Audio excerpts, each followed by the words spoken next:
Hard not to fall. All I wanted was a quiet evening in with a good series and lots of junk foods, but my family was not having it. Both my sisters forced me off the couch and told me to get dressed, while my little brother held my new watercolor paints over a sink full of water as a threat. It was not my fault that their friend backed out of the Valentine's Day fair, but now I was being forced to go against my will. You know, you could have just gone with your boyfriends, but then again, you don't have any. I shouted spitefully as I got dressed. Ouch! Lee, my little brother, burst out laughing. And that was how I was roped into going out on the most romantic night of the year, except for people in a relationship. I had no idea why my twin sisters, both single, wanted to go out, but I had long stopped trying to figure out what went on in their diabolical minds. Sure enough, the answer revealed itself once I saw them turning into giggling messes when looking at Mason, the most sought-after guy at school. I should talk to him. I wonder why he did not call me. Tallulah ran off, leaving me with Holly, who proceeded to make me pay for her tickets to every game. I decided I needed something strong if I was going to be able to survive that night because my social batteries were at zero. "Hey, can I have a coffee, please?" I asked the lady at the stall. "Sorry, we have run out of coffee. Could you wait for a few minutes?" she asked. "Or you could take this one. I have no idea where the customer is. He disappeared before it was ready," she said. Well, I could not let the good coffee be wasted, so I took the coffee and relished in the taste. Made just the way I like it. Unbelievable, utter blasphemy, a low voice growled in annoyance. I looked at the source of the discontentment and was met with a very tired-looking guy who looked like he needed more coffee than me. I could just imagine the look of discomfort on my face. I started to stutter and watched his face transformed into one of amusement. "So now you steal coffee?" he laughed. "Sorry, do I know you?" I asked. "Earlier, you got the last 2 tickets to the Gumball game. My sister was pretty upset with me," he chuckled dryly. "I believe I have wronged you many times this night. How can I make it up to you?" "You owe me real coffee," he laughed. And that was how I met Hunter. Someone who amused me with his dry humor and with whom I had conversation that lasted until late night. Time flew as we engaged in banter and then just talked about ourselves. Hunter was wickedly smart, being homeschooled but also working as a coder. He was like me, forced to attend the fair by evil little sisters. When Tallulah came to tell me that we had to go home, I was incredibly sad and scared that I would not see or talk to him again. After all, he had been in town for a couple of years and I never ran into him, but he slipped me his number. I texted immediately when I got into the car. Me. "I'm sorry, I guess our coffee date will have to be rescheduled." Me. "Shoot, I did not mean date." Me. "Sorry, I'm so awkward." I wish that I could just start over as I was watching him start to type. Hunter. "I like how forward you are. It can be anything you want." "Looks like someone had more productive night than I did," Tallulah groaned. I looked up and saw that she was looking at me with a knowing look. "Felix met someone new?" Holly asked from the front of the car.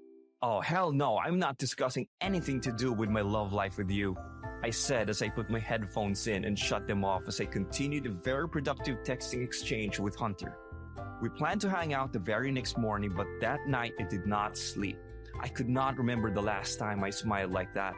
I had only one serious relationship with my first boyfriend, but he had to move away. After that, I had been painfully single. Not that I minded, as I was a bit cynical when it came to love. Yet I could not help feeling like something was budding with Hunter.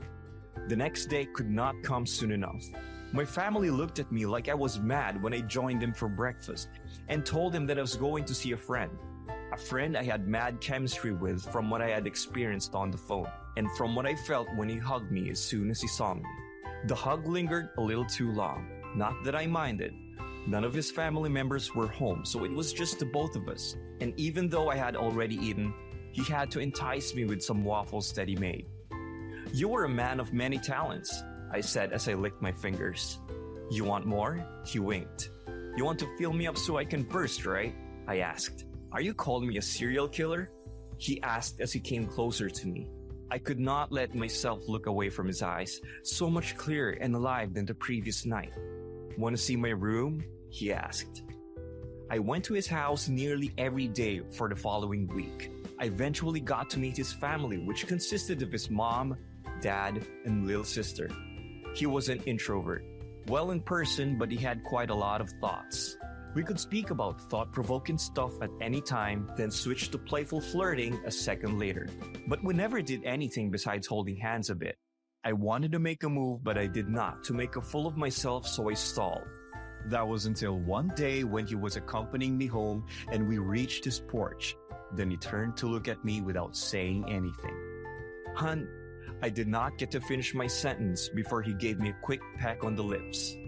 It was a bit dark, so I was not too worried about what the neighbors would say. Everyone knew we're gay, but that did not mean that there were no people who could not mind their business and who were always on our case about even holding hands. As I was rounding the corner, something bumped into me so hard that I fell to the ground. I looked off into the distance and saw a jacket that I would never mistake. Mason. I did not know him that well, but I had been getting nasty looks from him all week that made me think that he had a problem with me. He would come out of nowhere and jostle me, and then glare at me as if he deeply hated me. The last thing I wanted was to be in these bad books, but the following week was terrible. Mason somehow got my number and started sending me very vague messages, telling me to stay away from the most important person in his life. I knew he was not talking about my sister because he stood her up many times and she had already gotten the message that he did not want her. And everyone knew I was gay, so I was not hanging out with his love interests. At school, he was subtle in the way he made my life hell, but was more creative than I gave him credit for in the past. It all came together one afternoon when he cornered me at a coffee shop I had just visited to get something for myself and Hunter, who I was publicly dating now. I had gained the confidence to ask him out on a coffee date I promised him when we first met. It went really well and the chemistry was off the charts, so we were official from that day onwards. "So, you continue to try to take my friend away from me." He came out of nowhere as shoved the cake I had out of my hands. "What do you even mean? You cannot keep doing this. I have done nothing to you." I tried to stand my ground, but he dragged me on the arms until my bones are nearly crushed. He had a crazed look in his eyes. "Hunter is my friend, mine. You are taking all of his time. Stay away from him. Do not let me warn you twice." He screamed into my face. I was so shaken that I remained in the spot after he was long gone. As soon as he left, I got a text from Hunter. Hunter. "Babe, what's taking you so long? I'm getting hungry." Me. "How do you know Mason McMillan?" Hunter. Random question. He has been my best friend since I was a kid. I trust the guy with my life. Me. "You knew that I go to the same school as him, right?" Hunter. "Yes, why?" Me. "I hate to do this over text, but please stay away from me." This was not a mess that I wanted to be a part of. If I told him that his friend was bullying me, he would never take my side. He said it himself. He trusted a guy with his life. Sending that message hurt me more than I thought it would. This was why I never wanted to open my heart. Something or someone would get in the way of my happiness. When I got home, I locked myself in my room and spent hours trying to stop myself from picking up my phone and telling Hunter that I made a mistake and I wanted to be with him. I finally checked my phone to see what he had said. What I saw made me break out in tears once again. Hunter. "Babe, what is going on? What happened with Mason? Why are you breaking up with me? Why is Mason saying that you hate him and have been mean to him? I think we should be broken up then." I could not respond to the messages because he blocked me. But now I was seeing him everywhere. It was funny how before I knew him, I never saw him anywhere, but now he was everywhere. With Mason who would steer him away from me when I saw them. I was beyond confused as to why he hated me. It could not have been anything to do with me being gay, was it? He was friends with Hunter, who was also gay. I was miserable and even my sisters could not get me to cheer up. But they did not give up and once again, they got me to open up. I had just seen Mason and Hunter at the mall and Holly must have seen something in my expression because she said, "Is that not your boyfriend with Mason? That is an odd pairing." She chuckled. "Mason thinks Hunter and I don't make sense and Hunter and I broke up," I said. "Why?" Tallulah asked. "Mason does not want me to date his friend." I sighed. The next thing I knew, the two of them have left my side and were storming all the way to Mason and Hunter. When I got there, I was too late because they were already giving Mason a piece of their minds. Why did you threaten my brother so he would break up with his boyfriend? Can't you let anyone be happy for once? Holly asked. Yeah, why are you bullying our brother? Answer us, Tallulah added, but I felt it was a whole lot more personal from her side. Mason looked like a deer caught in headlights while Hunter was just staring at me. All the feelings I was trying to forget kept rushing back, and I wanted to get away as far away as possible. Mason, what are they talking about? Hunter finally spoke. Mason was lost for words for the first time. Girls, please wait for me in the car, I said. I could not have my sisters there to witness this. I had a feeling that the next few moments were going to be intense. Fine, but if you hurt my brother... Tallulah glared at Mason like she could turn him into ice. Why? Answer me. Why? Hunter asked him. I'm sorry, okay? He sighed. Sorry does not cut it. You knew how happy I was with Felix. Well, I do not like him. You deserve better, Mason said. What is that supposed to mean? I have never done anything to you. I raised my voice. I'm sure you're a nice person, but you cannot have Hunter. I won't let you. He got angrier.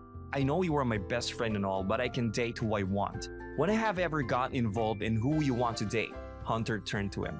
I don't want him to hurt you. He will not. He will. He does not love you as I do. You know you're like a brother to me. Hunter sighed. Screw being a brother. I have loved you for the past year. He dropped a bombshell on us. I did not even know where to look when he said that, but my mind was completely blown. This made so much sense. How come I did not see it? Hunter let out a sigh, then he bolted. My first instinct was to run after him, and luckily I caught up to him. He kept on swearing under his breath and pacing like he was losing his mind. He hurt you, he suddenly said as he looked up to me. Hunter, it is fine, I started. It is not. I do not want his toxic energy in my life. I am done now. I'm so sorry for the things I said to you. I want to fix things, he said, coming to bury himself in my arms. I held him like that for a very long time, and my heart felt like it would rejoice. Losing him like that had to put my priorities straight. I wanted him and was not going to let anything get in the way. Do you want to go for a snack with me? He asked. I agreed to go with him, but there was something that would not leave my mind, and it was the look in Mason's eyes. He had most likely admitted his sexuality for the first time, and I did not think he was okay. Spend the night with me? I am sure I can sneak you in, he started. I am sorry, I can't. I really want to, but we need to check on Mason. I have a feeling he is not okay, I said. He lied to me, and he hurt you. He bullied you for weeks, he said. I forgave him, and all that is not important right now. You need to talk, I insisted. But I'm not forgiving him. 2 hours later, we were both in Mason's room and looking at each other. His eyes were red from crying, but he tried to act like he was not bothered. Do your parents know? I asked. They would kill me, he sighed. Why did you not tell me then? We tell each other everything, Hunter began. I am not confident like the two of you, okay? I have so much more to lose, so do not tell me about how easy it is. It is not, I understand. But we will be here for you if you need to talk or have any questions, I said. Thank you. And Felix, I am so sorry that I hurt you, he said. I forgive you, I said, hugging him, pulling Hunter in the hug. Just call me if you need anything, okay? Hunter said. Mason nodded meekly. We turned to leave, but he stopped us by saying, I was wrong. You two make a good couple. He smiled, but I could see the pain in his eyes. As we were walking to Hunter's house, he surprised me by planting a passionate kiss on me, much to the dismay of an older lady crossing the street. I could have sworn that she made the sign of a cross. I leaned into him, relishing the feeling of him being so close to me after weeks apart. Is your offer still on the table? I asked. Hell yes! Race you! He took off running while I screamed at him to wait for me. First, he got in to check the coast, then he grabbed me and we snuck up the stairs. We were almost home free when my phone pinged. Holly, thank you for making us wait in the parking lot for hours. Mom is going to be hearing about this. Hunter, is that you? Hunter's mom called out. He quickly pushed me into the room and dealt with his mom while my sisters were robbing me in broad daylight so they would cover for me for that night. Finally, Hunter entered the room and locked the day behind me, and immediately attacked me with a kiss. "I missed you so much," I said. "It had been hell without you. I love you so much." He caught me off guard with that proclamation, but I was ready to say it back. "I love you," I whispered into his neck as he laid me on the bed. The end. That was a lot of drama in one relationship, but who needs boring? What was the strangest misunderstanding you ever had in your relationship? Please do not forget to like, comment, and subscribe. See you next time. Summary. Felix is a 17-year-old guy who meets Hunter, 18, who is homeschooled at a Valentine's Day fair. They hit it off and fast become friends, but things quickly become romantic between them. But strangely, Mason, 18, starts threatening and bullying Felix. It is when things become serious between Hunter and Felix that Mason reveals he is Hunter's best friend and he wants Felix to break up with Hunter. Felix breaks up with Hunter without any explanation because he is scared, and for weeks, they do not talk. Felix's twin sisters, Tallulah and Holly, both 18, confront Mason in front of Hunter when they find out why Felix is miserable. In a conversation between Hunter, Mason, and Felix, Mason reveals that he is secretly in love with Hunter. Hunter wants to end the friendship, but Felix convinces him to support his friend who has just revealed he is gay. Felix's support leads to Hunter confessing that he loves Felix. The end. Thanks for watching. Consider subscribing to join our Rainbow Force, and as always, stay wholesome.